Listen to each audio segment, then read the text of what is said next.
¿Dónde voto? Consultá el padrón aquí. Pueden hacer clic, eso es un sitio seguro. Los estamos mandando a un sitio seguro. Tengan confianza y pueden averiguar todo allí si es que todavía no lo hicieron. Ahora nos ponemos en marcha con una noticia de salud que mezcla un poquito la tecnología, porque vamos a charlar con el doctor Damian Crane, a ver si digo bien el apellido, ahora él me va a corregir. Dirige el laboratorio de bioingeniería de la Universidad de Favaloro, trabaja en cardiología, procesa imágenes médicas y comenzó a usar recientemente inteligencia artificial para mejorar los diagnósticos de infarto. Hola, doctor, buen día. Desde Radio Nacional lo estamos saludando con Fernando Blanco Muñoz. Buen día, Andrea. Buen día, Fernando. Gracias por comunicarse. El apellido estuvo casi bien, ¿eh? Ay, a ver, corríjame. Crayem, pero está muy bien. Crayem, perfecto. Estuvo bastante cerca. Perfecto. No, y yo le hice como una asociación, porque acá lo tengo bien escrito, pero dije, no, debe ser Crane, como asocié todas las vocales, dije, le di mi propia impronta. Bueno, y Damian, ¿está bien? Es Damian. Damian, sí. Damian, perfecto, doctor. Qué innovador usted allí con la inteligencia artificial. A ver, ¿nos cuenta un poquito qué queremos saber? Bueno, primero muchas gracias por comunicarse desde la Universidad Favaloro hace un tiempo, ya no hace mucho, hace unos 4 o 5 años, un poquito antes de la pandemia, que empezamos a trabajar con inteligencia artificial. Y a nosotros los investigadores, soy investigador de CONICET, así que nos gusta hablar de primera mano un poco de lo que hacemos. Qué bueno. Somos un grupo René Favaloro siempre fue muy precursor en estas cosas y desde el año 99 en la universidad tenemos una carrera de ingeniería biomédica, o sea, son tuvimos el gusto. Se especializan en medicina. Tuvimos el gusto de tener a Laura Favaloro aquí hace unos meses, estuvo pasando toda la mañana de sábado con nosotros en el programa y la verdad que por momentos nos emocionábamos, por momentos la felicitábamos de todo lo que nos iba contando, sabemos del trabajo de ustedes allí, solamente que no tocamos ese día el tema de la inteligencia artificial, no surgió en la charla y la verdad es que ahora nos gustaría conocer un poco. Claro, exacto. Bueno, desde la Fundación Favaloro siempre nos ocupamos, en general hay muchos grupos, pero nosotros en particular estamos ocupados a la cardiología, entonces nos interesa mucho predecir o prevenir infartos, básicamente, infartos y ACV, y para eso usamos en general varias técnicas. Ustedes saben que los infartos y los accidentes cerebrovasculares tienen factores de riesgo clásicos, sabemos que la presión alta puede ser un factor de riesgo, hay muchos factores de riesgo poblacionales, le decimos nosotros, que tiene la población en general, pero hay otros que podemos detectar en el propio paciente. Por ejemplo, uno se puede hacer una ecografía del corazón para ver cómo están sus arterias, para ver cómo están sus válvulas. Bueno, dentro de esos estudios hay uno que a nosotros nos interesa en particular, que es una tomografía que se hace del corazón para buscar calcio en las arterias coronarias. Y una vez que encontramos el calcio, si los índices son altos, las probabilidades de tener infarto aumentan. Entonces, esa búsqueda de calcio requiere, ustedes vieron que cada día nos hacemos más estudios en el hospital, pero cada estudio requiere de un profesional que haga un informe. Los radiólogos o los especialistas en imágenes tienen bastante trabajo, vamos a decir, porque imaginen que por cada radiografía que se hace, cada tomografía, cada resonancia, tiene que haber un profesional que mira las imágenes, las evalúa y con ojo clínico informa sobre esas imágenes. Bueno, los ingenieros biomédicos estamos tratando de ayudarlos a esos radiólogos, a esas radiólogas, a que la tarea sea más sencilla por un lado, más eficiente y quizás le puedan dedicar el tiempo necesario a los casos más graves. Entonces, un poco la idea nuestra fue esta, es entrenar sistemas que aprendan de lo que los radiólogos están marcando en esas imágenes y puedan, de alguna manera, usando inteligencia artificial, buscar esas calcificaciones automáticamente y ofrecérselas a los radiólogos de manera más rápida. Eso es un poco nuestra idea. O sea que, a ver si entendí bien, con la inteligencia artificial usted puede darse cuenta si esa persona que están evaluando en un futuro podría llegar a tener un infarto. Claro, básicamente lo que sucede hoy en día es que si un cardiólogo recibe un paciente que considera que tiene un riesgo de tener un infarto, le hace algunos estudios adicionales, entre ellos una tomografía.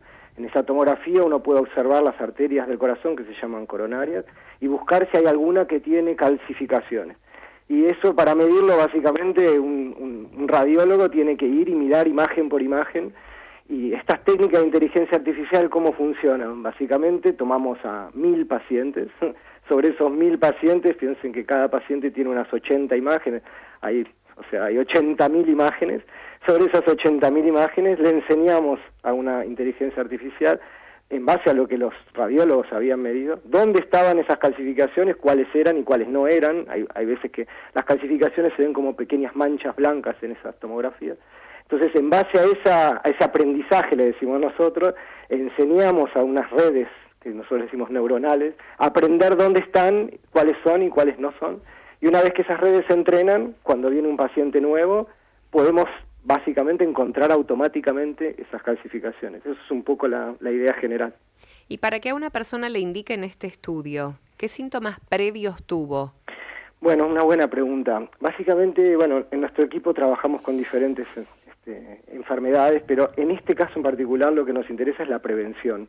Entonces, en general, los pacientes son asintomáticos, no tienen un síntoma en particular. Estamos hablando de pacientes, por ejemplo, que pueden tener 40, 50 años, quizás tuvieron algún aumento de la presión por algún nivel de estrés, quizás el colesterol aparece un poco alto en un análisis de sangre, quizás, tuvieron alguna especie de palpitación, van a ver al cardiólogo y el cardiólogo, en base a varios indicadores, puede tener algunas sospechas. Una tomografía requiere una radiación, básicamente uno se mete adentro de un equipo que lo irradia, no es para hacérselo todos los días. No, claro. Claro, así que los pacientes que están a riesgo, según el cardiólogo, pueden someterse a esta tomografía, y en base a esa tomografía ya sí tenemos datos más precisos, porque estamos viendo el corazón y las arterias por dentro. ¡Qué bárbaro! Me impresionó la edad que dijo, doctor. Sí, digamos que a partir de los 40 es importante hacerse una pasada por el cardiólogo. Lo sabemos. Nosotros acá, imagínese que estamos todos los sábados entre las 9 y las 11 de la mañana. Nos gusta tocar siempre algún tema de salud. Como Fernando siempre dice, aquí que seguramente ya va a participar de la charla con alguna pregunta, muchas veces él cuenta que varios médicos nos han mandado ya a hacer la BTV, nos dicen así, de distintas partes de nuestro cuerpo, ¿no? Para que tengamos conciencia de que todos los años hay que hacerse los controles. Pero me impresiona que usted haya dicho que ya hay personas, pacientes, desde los 40 años que tienen palpitaciones, que tienen colesterol alto, que tienen presión alta. La presión me impresionó. ¿Es la vida que estamos llevando? ¿Es el estrés? ¿Es el cigarrillo? ¿Qué es? Bueno, yo igualmente creo que en prevención siempre es un trabajo, mismo en la Fundación Favaloro cuesta mucho, porque es cierto que muchas veces la mayoría de las personas jóvenes no tienen estos problemas, no, tampoco hay que asustarse con esto.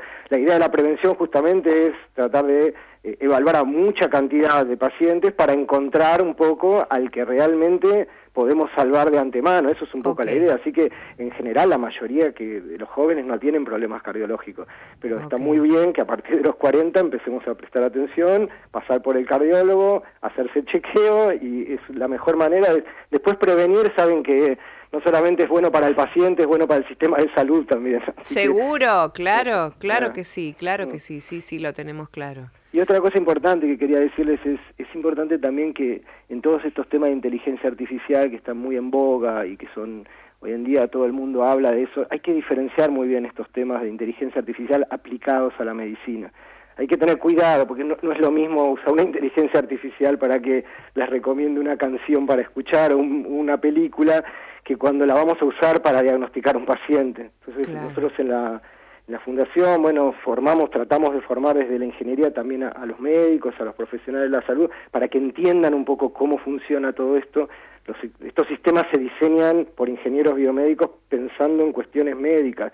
No es lo mismo que en una tomografía uno encuentre un nódulo y tenga que decidir si es benigno o maligno, que la decisión de una película para ver el fin de semana. Entonces, estas cosas hay que aprender cómo funcionan, hay que hacerlas de manera ética y consciente, y sobre todo que sean ingenieros biomédicos o biomédicas y que entiendan un poco qué es lo que hay detrás de esto, porque a veces se trata de usar esta tecnología para cualquier cosa, y en la medicina hay que prestarle mucha atención.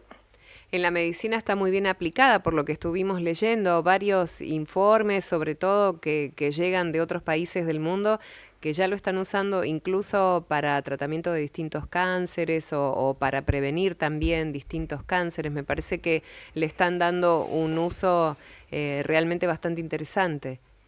Sí, como les digo, ya la cuestión después, el uso es ayudar un poco a médicos, en este caso también a radiólogos, es como un colaborador que tiene mucha experiencia porque fue entrenado con muchas imágenes, pero siempre la última palabra la tienen que tener los profesionales. Esa es la idea, tampoco es una cuestión de acelerar los tiempos, hay veces que uno está medio ansioso con los diagnósticos, pero es importante darle a los médicos los tiempos de analizar a los pacientes, entonces quizás esto no es para poder medir más pacientes, sino quizás a la misma cantidad, pero mejor, dándoles el tiempo de reflexión necesario, porque eso es un poco también importante. Aquí va a participar Fernando Blanco Muño también de la charla, doctor Damián Kraim. Buen día, doctor, un gusto saludarlo. ¿Cómo anda? Buen día, muchas gracias. Mi pregunta es, la verdad tengo muchas preguntas, así que vamos a simplificar. ¿Hacia dónde va la inteligencia artificial aplicada a la medicina? Estamos en un estadio inicial y esto va a ir creciendo. ¿Tenemos como país la chance de lo que está sucediendo en la Universidad Favaloro y en la Fundación Favaloro irradie al resto del país y que esto sea de acceso a todos los argentinos? ¿Cómo lo ve usted? Bueno, mira, Fernando, la verdad que nosotros los investigadores somos bastante humildes en cuanto a, o sea, yo soy un especialista en estos temas. Decirte qué va a pasar con la inteligencia artificial en general en la medicina, yo no me atrevería a responderlo en general.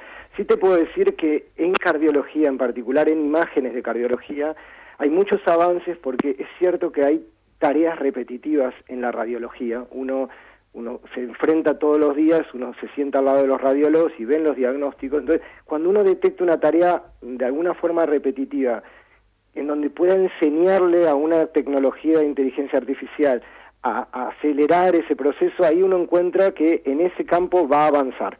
O sea, nosotros, por eso, no me gusta tampoco hablar de... Yo les cuento lo que nosotros hacemos en el sentido de lo que pudimos hacer. Es un trabajo largo, es tomar 1000 pacientes, sentarse al lado del radiólogo, registrar todas sus mediciones, entrenar estas redes neuronales, probarlo en nuevos pacientes que no fueron medidos, verificar que funcione, y una vez que tenemos todo ese proceso terminado, publicamos los resultados, y esto ya nos llevó 5 años.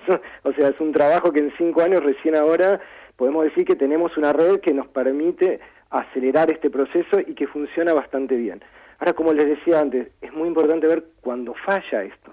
Es un problema muy importante porque uno es un paciente, no es un número. Entonces, ¿qué pasa cuando esto falla? Por más que falle poco, nosotros, por ejemplo, en estas cuestiones de calcio, los pacientes se clasifican en grupos. Bueno, esto falla en un 13% de los casos. Entonces, es importante ver por qué falló y, sobre todo, éticamente, en qué sentido falla. Por ejemplo, no es lo mismo que a un paciente yo le diga, uy, mira, la inteligencia artificial falló y me dio un calcio de más. Significa yo pienso que tengo más de lo que realmente tengo, o al revés, fallo por debajo. Porque eso no es lo mismo. Un paciente, lo importante es que no se nos pase ningún paciente grave. Entonces, esas cosas necesitan reflexión y tiempo. Entonces, yo creo que esto va a ir avanzando. La legislación también va por detrás, ¿no? Cómo se legisla todo esto. Nosotros, ya les digo, ofrecemos unas diplomaturas en inteligencia artificial y discutimos también esto, ¿no? ¿Cómo va la legislación? ¿Qué pasa si la inteligencia artificial falla? ¿Cómo el médico la usa? ¿Cómo la usa éticamente? Así que yo creo que esto va a avanzar, sobre todo en tecnologías asociadas a las imágenes, ¿no?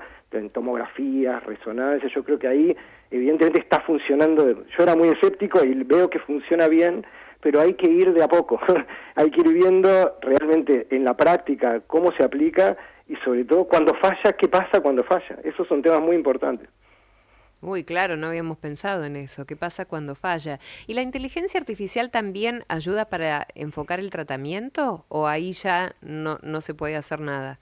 Bueno, mira, en estos casos en particular, Andrea, nosotros lo que hace un médico cardiólogo cuando recibe el informe de esta tomografía, justamente si los niveles de calcio superan unos umbrales, los médicos intentan ¿no? Suponen que ese paciente tiene un riesgo alto de tener un infarto, entonces comienzan un tratamiento. Por ejemplo, pueden tratar de intentar bajarte la presión arterial, porque eso también disminuye los riesgos.